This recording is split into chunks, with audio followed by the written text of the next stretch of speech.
also wants to give you his compassion.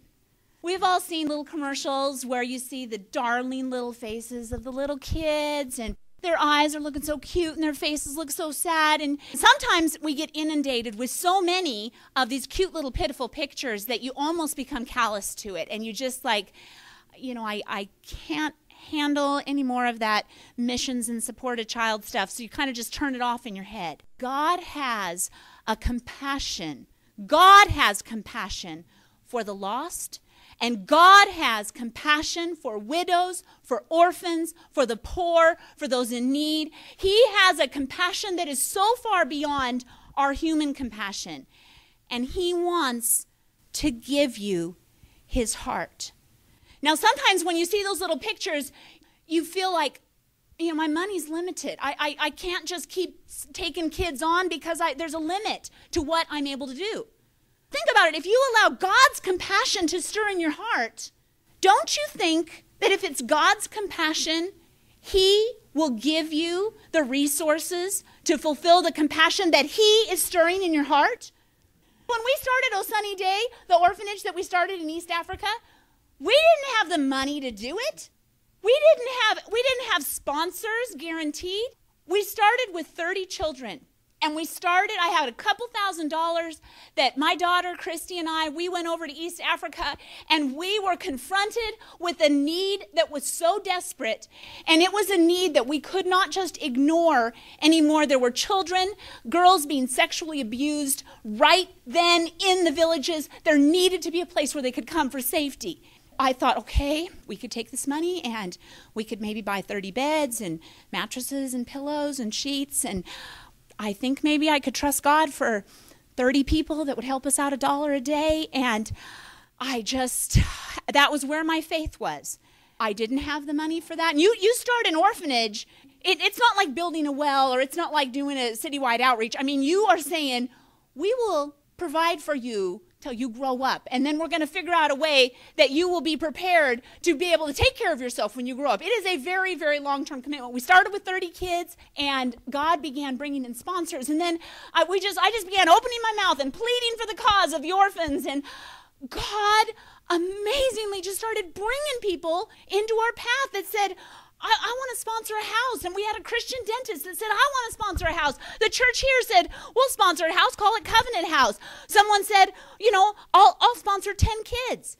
We went from 30 to 70 to up to 100 children. Now we have 160 children at O Sunny Day Village Orphanage, along with many, many grown-ups.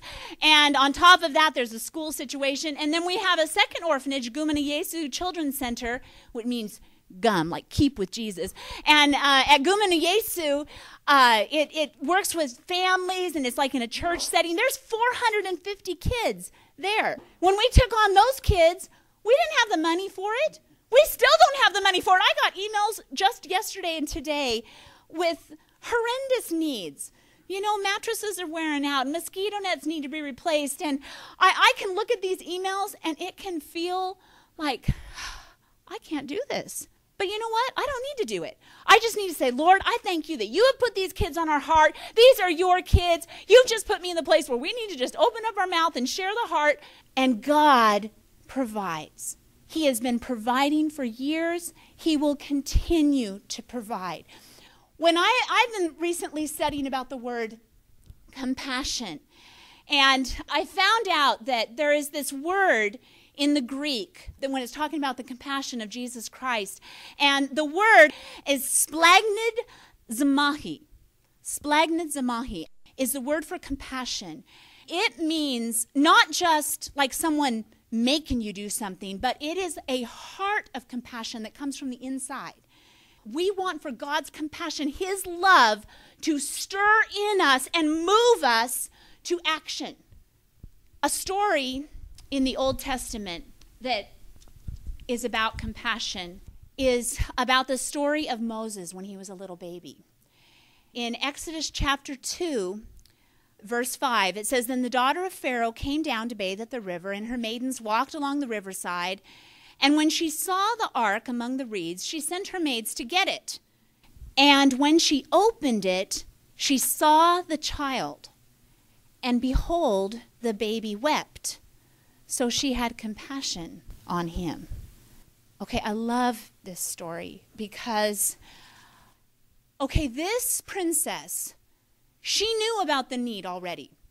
She was living in the palace, enjoying a life of luxury, very me generation woman. And she had heard about the plight of what was happening with the Hebrew babies. Because when she looked, she saw, oh, this must be one of the Hebrew babies. She heard what was happening. There were babies in Egypt being killed. But she wasn't taking any action about it.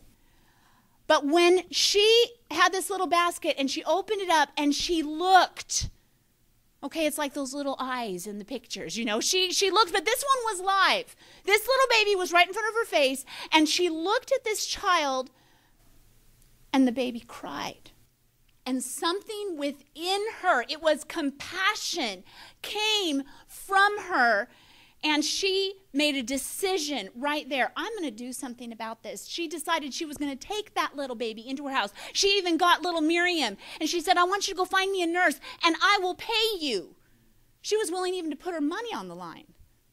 That is compassion. It's allowing that heart to come up. And when we think about raising our children to love God and to fulfill God's purposes, we all want kids that worship God, not because they're being forced to, but because they just want to worship God with all their heart, soul, mind, and strength. I mean, wouldn't you just love it to sit in church and you kind of look out of the corner of your eye during worship and you see your child, your son or your daughter, your teenager, and you see them and they are just totally oblivious to everything going on, and they are just worshiping with a band, and they are just from their heart, they are worshiping and loving God.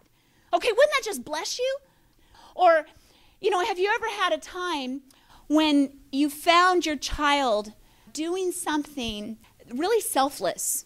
You just realized they did it. They were like nice to somebody just because they wanted to be. You know, as a parent, that just blesses us so much. God wants for us as parents and as men and women of God to have his compassion. And he wants to let his compassion stir up in our kids. And don't be afraid to let God's compassion stir up in your heart. Because if it's from God, he will also give you the resources to meet those needs.